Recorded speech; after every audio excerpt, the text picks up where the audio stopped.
అయోధ్య నుండి వచ్చినవారు మళ్లీ వస్తారన్న భయంతో రాముడు దట్టమైన అరణ్యంలోకి తన ప్రయాణాన్ని కొనసాగిస్తాడు. భరతుడు వెళ్ళిపోయిన తర్వాత చిత్రకూటంలో ఉంటే అయోధ్య ప్రజలు పదే పదే వస్తుంటారని రాముడు భావిస్తాడు.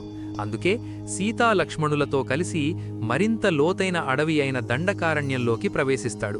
వెళ్లే దారిలో అత్రి మహర్షి ఆశ్రమాన్ని సందర్శిస్తారు.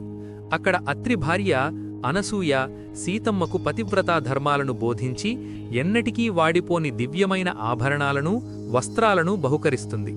దండకారణ్యంలోకి అడుగుపెట్టగానే ఒక భయంకరమైన రాక్షసుడు విరాధుడు వారిని అడ్డుకుంటాడు. వాడు ఒక పొడవైన శూలానికి సింహాలను పులులను గుచ్చిపట్టుకుని ఉంటాడు. హఠాత్తుగా సీతమ్మను ఎత్తుకుపోవడానికి ప్రయత్నిస్తాడు. రాముడు లక్ష్మణుడు వానిపై బాణవర్షం కురిపిస్తారు.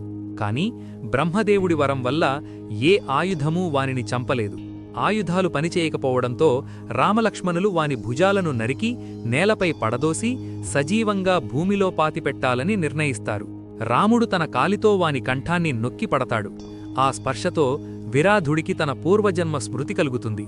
తాను శాపం వల్ల రాక్షసుడిగా మారిన గంధర్వుడినని రాముడికి వివరిస్తాడు. రాముడి చేతిలో మరణించిన విరాధుడు శాపవిమోచనం పొంది తన దివ్యరూపంతో స్వర్గానికి వెళతాడు. వెళుతూ వెళుతూ రామా, ఇక్కడికి దగ్గరలోనే శరభంగ మహర్షి ఆశ్రమం ఉంది, అక్కడికి వెళ్ళండి అని దారి చూపిస్తాడు. అలా దండకారణ్యంలో రాముడి రాక్షస సంహార యజ్ఞం మొదలవుతుంది. తర్వాత ఏమనేది నెక్స్ట్ ఎపిసోడ్లో. Please subscribe. జై శ్రీరామ్.